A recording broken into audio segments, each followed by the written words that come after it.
Laki. Kakatuwa. Sa Baguio City po ito ay sa Benguet.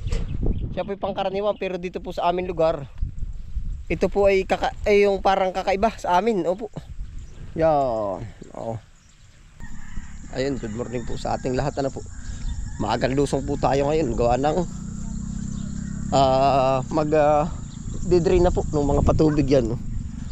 Yung ating mga pinatubigan na quality po.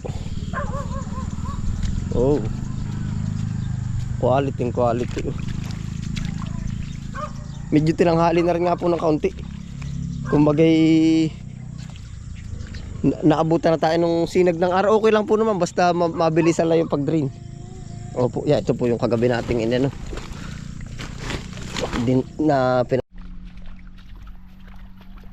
Ayan, pagkaginhao po na sa pananim.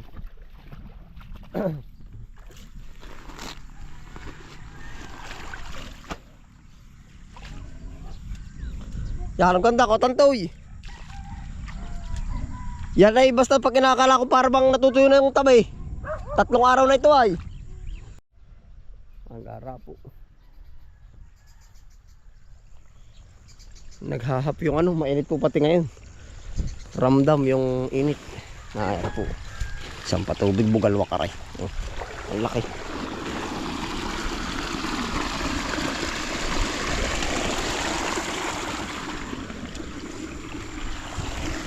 Bugalwak po. Yan ay po. Dating gawi po yung ating ginagawa.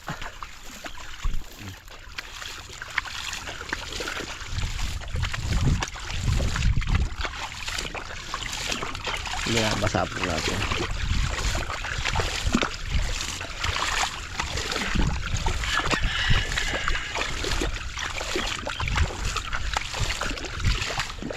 Ang lakas.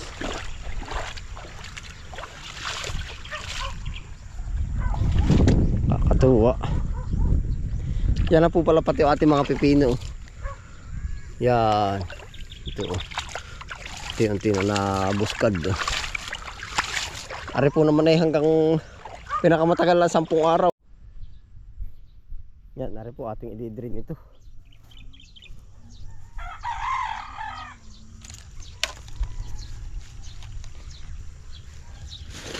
Yeah. Pinaiinom po natin ng tubig. Pinasisip-sip ba?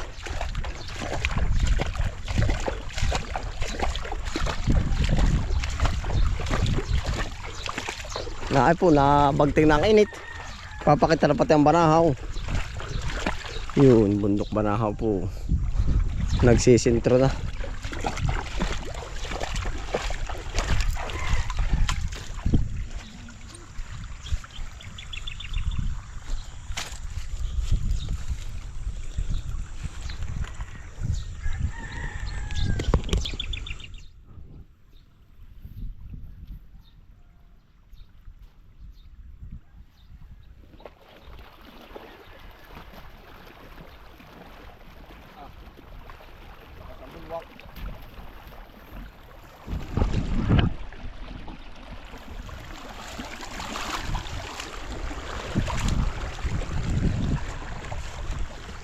Pag magkakandambang bang diretso ano, basta malalalim. Ito yung mga ano ulit, mga 3 days pag tuyo na basta yung kanalan. Masama rin naman pag ito lagi ay maasisa bulok. Binabasa ko pati yung mga hindi abot. Tabi. Yan, bilis mo patubig dito ano. Kati na, ito tantoy. Nakati na.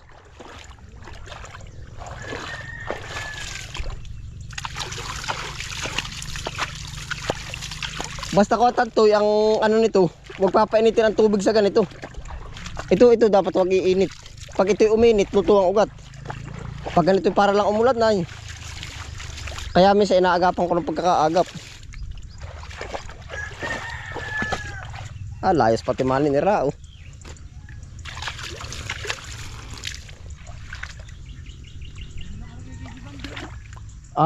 Tatawag ako mamaya.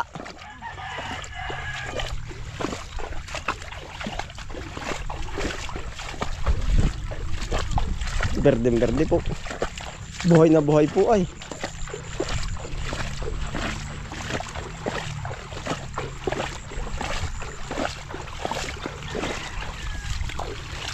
Yung bumaba na. Kaya po may mga panalak tayo dito ay. Bumaba na po ang tubig.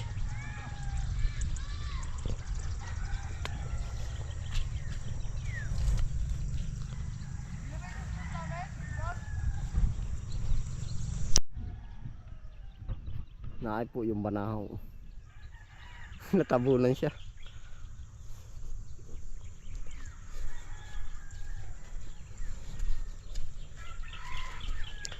Panalo po sa taas ng gas.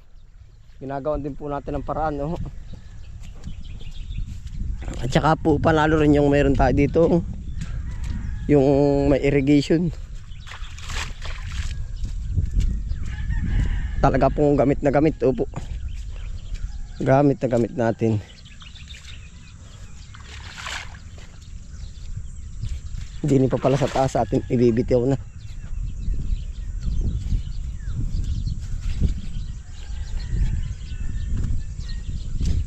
Ibibitiw na natin yung tubig din sa kabila.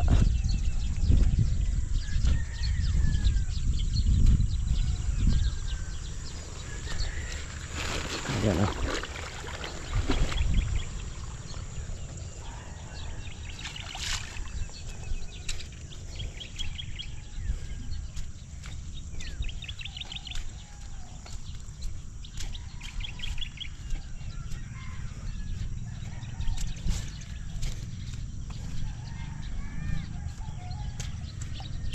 Pinatubigan ko. Ayos din. Ha? Di pagdidilig kahit mamayang hapon na kaya pwede rin diligin ngayon para ibabaw ang maabot. Basta pag para nagigisak na ang mga pilapil, yun na. 3 araw. No minsan. Ha?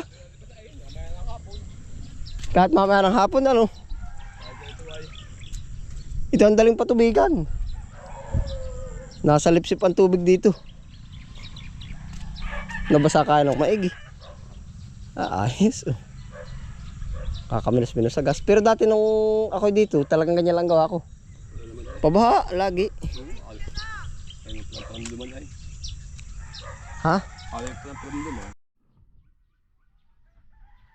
Ito na po ang nangyari sa ating pinabahaan. Yan po ay every 3 days siguro. Oh.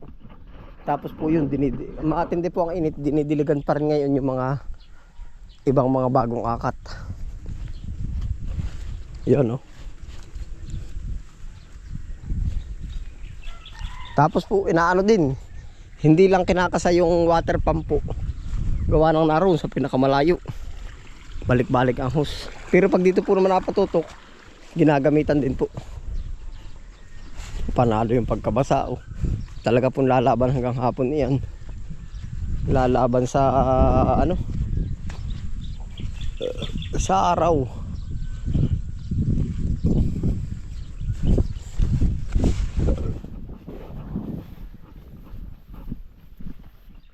Buhay na buhay ng pitya sa kabila, no? Maliliit.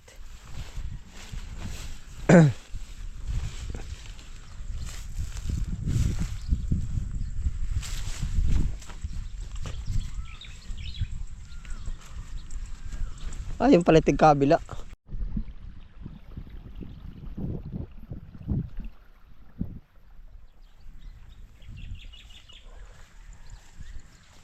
Mano-mano po yung iba.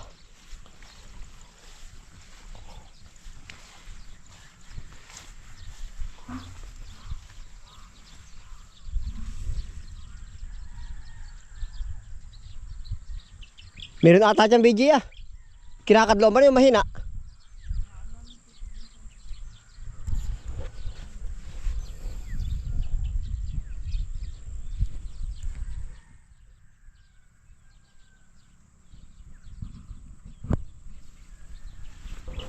Mamayang gabi papatubigan ko rin.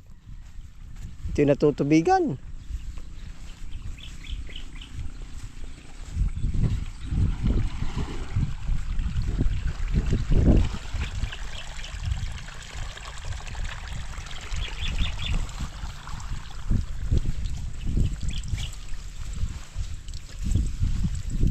May tanim ako diyan, sili. Ay, buhay na rin pala yan.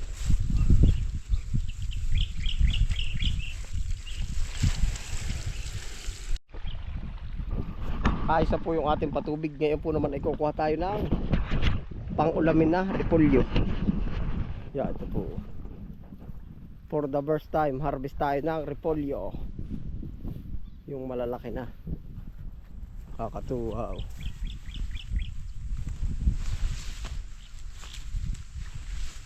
Maigi po, panggamit po muna sa bahay. Ito. Gagawin po natin rektang bunot na. Kahit isa lang po pala, laki. Laki. Kakatuwa. Sa Baguio City po, ito ay sa Benguet. Siya po ay pangkaraniwan, pero dito po sa amin lugar, ito po ay yung parang kakaiba sa amin. Opo. Yan. Oo. Ayos na rin. Pang ulam po, pang sariling ulam. Tapos kukuha na rin tayo ng pechay Baguio po. Dini. Ito po mga pangkaraniwan ito sa ibang lugar. Ito yung kanilang mga pananim. Ito.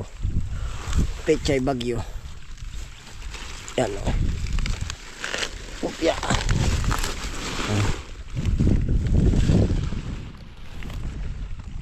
Yan o.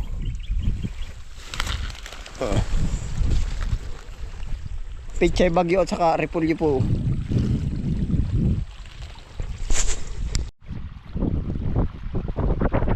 Lain na po. Panalo po, panarili. Yan. Saka po tayo papa-order. Ang tawag po nito ay repolyong Tagalog. Pag po galing Baguio, ay di yung po ay repolyong Baguio. Magkaiba rin po ang presyo pala. Oh, may agwat siya, parang agwat po. Mga 10 pesos po. Gawa po ng may tracking sila pag dito dineliver sa amin. Oh, yan. Pero pag po nasa merkado, hindi na po alam yun ang mamimili kung Baguio or ano or Tagalog. Ay paano nga ho kaya? Kung ano naman ang dinala pa Baguio, mahal kaya ito yung Tagalog. Hindi ko rin ho sure ano.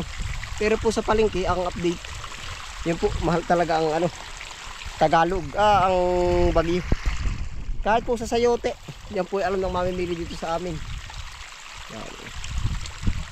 Panalo. Ayun po, salamat po sa inyong pagsama. Ingat po ang lahat. Happy lang po, nakatipid po tayo sa gas, sa dilig. Bye.